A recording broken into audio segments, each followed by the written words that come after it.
Glory be to God in the highest. Amen. Glory be to God in the highest. Amen. For his mercy endureth forever. Amen. For his mercy endureth forever. Amen. Mo kí àwọn ọmọ Ọlọ́run alààyè níbikíbi tí ẹ ti ń gbọ́ mi. Àdúrà àṣeyọrí ní eléyìí fún gbogbo wa tí ẹ ń wò mí pátápátá.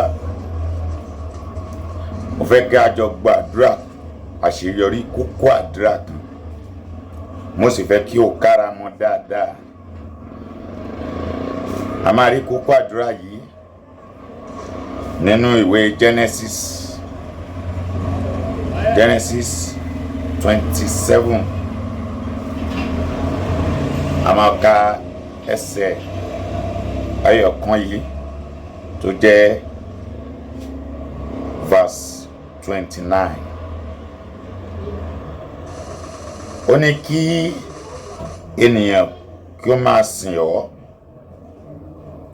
kí orílẹ̀-èdè kó máa tẹríba fún ọ. Máa ṣe olúwa àwọn arákùnrin rẹ, kí àwọn ọmọ ìyá rẹ kí ó máa tẹríba fún ọ. Ìfibú ni àwọn ẹni tí ó fi ọ́ bú, ìbùkún sì ni fún àwọn ẹni tí ó súre fún ọ. Mo gbà ní àdúrà bí a ti ń tẹ̀síwájú nínú ọdún yìí, ẹnikẹ́ni tí ó bá fi ọ́ bú, ọ̀run fi irú ẹni bẹ́ẹ̀ bú ní orúkọ Jésù. Ẹnikẹ́ni tí ó bá súre fún ọ, ọ̀run súre fún ẹni bẹ́ẹ̀ ní orúkọ Jésù.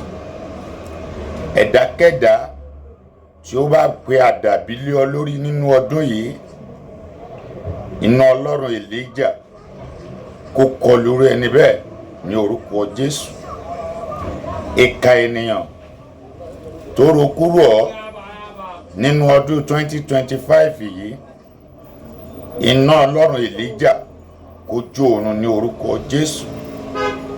Mo gba àdúrà fún ọ, ìwọ tí o bá lè ṣe àmín.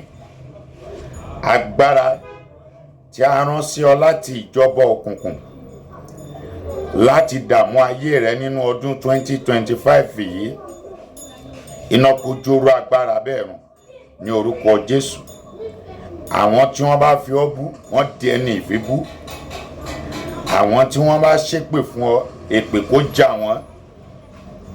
Àwọn tí wọ́n fi ọ́ ré, ọ̀run kó fi wọ́n ré. Gbogbo ẹni tó bá fẹ́ kó dáa fún ọ lọ́dún yìí yóò dára fún. Gbogbo ẹni tó bá fẹ́ kó bàjẹ́ fún ọ lọ́dún yìí yóò bàjẹ́ fún. Mo wí gẹ́gẹ́ bí ikọ̀ àti ìríjú Ọlọ́run. Ìkà ènìyàn tó jókòó sórí awọ àbí tí ń gbàdúrà òdì sí ọ lórí òkè, ogun ọ̀run kó já wọn bọ́ ní orúkọ Jésù. Agbára àjíǹde o, mo rán ọ níṣẹ́ sínú ayé ẹ. Orí kankan tí ń gbọ́ àdúrà yìí, ò ní ṣe àṣetì nínú ọdún tí a wà yìí. Àbámọ̀ ò ní jẹ́ ìpín rẹ. A ò ní kí ọ pẹ̀lẹ́ ní orúkọ Jésù Kristi olùgbàlà tó kú fún ẹ̀ṣẹ̀ mi àti rẹ. Ayé rẹ ò ní dàrú. O ò ní sìnkú ọmọ ní ọdún yìí. O ò ní sìnkú ọkọ, bẹ́ẹ̀ ni ò ní sìnkú aya. Bí o ṣe ń gbọ́ àdúrà yìí tó fi ń ránṣẹ́ sí àwọn ènìyàn, ọ̀nà rẹ kó là, àánú kó fọhùn fún ọ, ìrànlọ́wọ́ kó dìde fún ọ. O ti rí bẹ́ẹ̀ kò yí padà. Fi ránṣẹ́ sí àwọn tí o fẹ́ràn. Mo ní ìgbàgbọ́ wípé ọdún yìí á pé ọ, yóò sì dára fún ọ. Jésù Olúwa wa, àmín. Kókó àdúrà kan tí mo fẹ́ kí o gbàre fúnra rẹ o. Sọ wípé ẹ̀dákẹ́dá tó fẹ́ kí n kú ní ọdún yìí, ẹ̀mí mímọ́ o, ẹ lù pa ní orúkọ Jésù. ó ti dára fún ọ. Kára mọ́ àdúrà yẹn.